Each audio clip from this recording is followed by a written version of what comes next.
الحدیث۔ ابن عباس نے کہا کہ لہو الحدیث سے مراد ہے غنا اور اس سے ملتی جلتی باتیں، غنا گانے کو کہتے ہیں، ٹھیک ہے۔ حدیث میں آتا ہے 2 آوازیں دنیا اور آخرت میں ملعون ہیں، یعنی جن پر لعنت کی گئی ہے۔ نمبر 1 خوشی کے موقع پر گانا بجانا، اور مصیبت کے موقع پر جزا فضا یعنی چیخ و پکار کرنا، ٹھیک ہے۔ اور لہو الحدیث میں مشغول آدمی جو ہے نا وہ دین کی آیات کو مذاق میں اڑا دیتا ہے اور قرآن سننے سے بیزاری آتی ہے۔ شیطان کو قرآن سے تکلیف ہوتی ہے نا،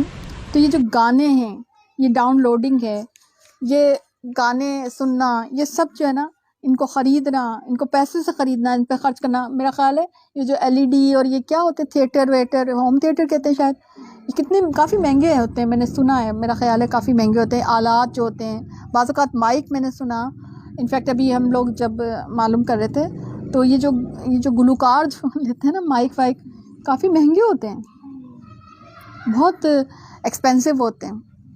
اور وہ اس لیے ہوتے ہیں کیونکہ ان کی آواز کو اور خوبصورت بنا کے پیش کرتے ہیں۔ پھر ان کی ریکارڈنگز کے اسٹوڈیو وغیرہ کے دیکھیں، ان پہ اچھے خاصے پیسے لگتے ہیں، ٹھیک ہے۔ تو ہے نا یہ آپ دیکھیں کہ یہ سب اس پہ آ رہا ہے، غنا میوزک کو کہتے ہیں نا، ٹھیک ہے۔ تو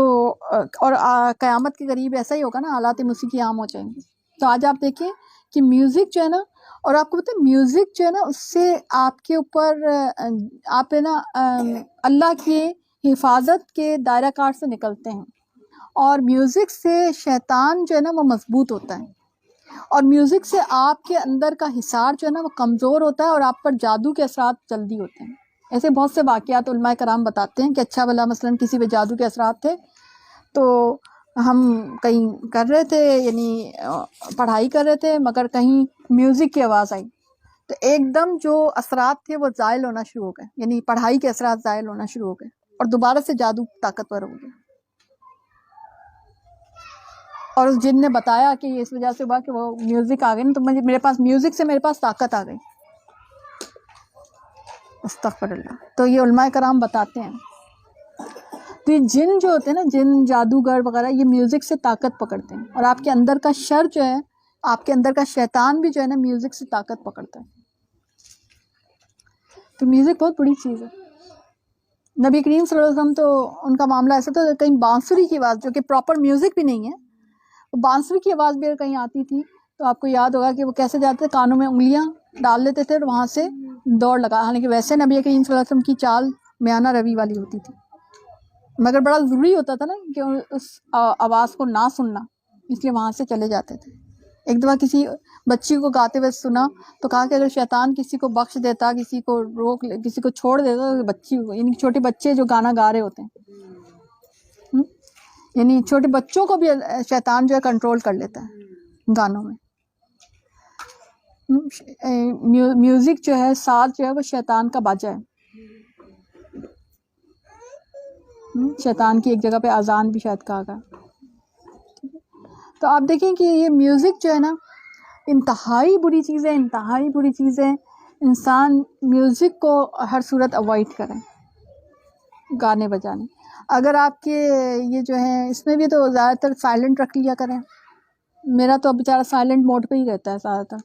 کیونکہ مجھے نا بڑا الجھن ہوتی ہے، وہ جب فون بجتا ہے نا تو اس میں میوزک ہوتی ہے، تو ایک تو مجھے وہ لگانا نہیں آتا نا، کچھ اور لگا دیتے ہیں جو، تو ہے نا اس لیے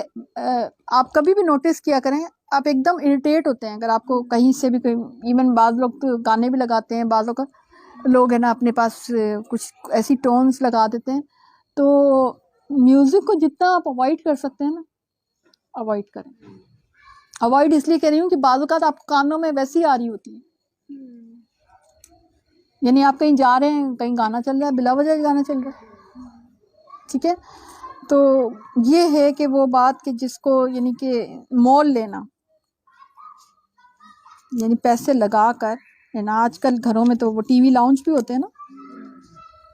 تو جو لہو و لعب میں مشغول رہتا ہے، تو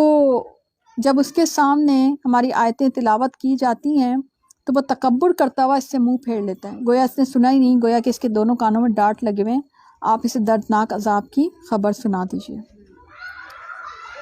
وکرہ کانوں کا ایسا بوجھ ہوتا ہے جسے حق سننے سے محروم کر دیتا ہے۔ تو بہت بڑا جیسے نہیں، یعنی آپ ویکس کو اگر آپ کہیں کہ بہت موٹا سارا ویکس ہو جس سے آپ کو بالکل کان میں کوئی آواز نہ آئے، تو حق نہیں کانوں تک پہنچ سکتا. جب کانوں تک نہیں پہنچتا تو آپ کے دل تک بھی نہیں پہنچتا.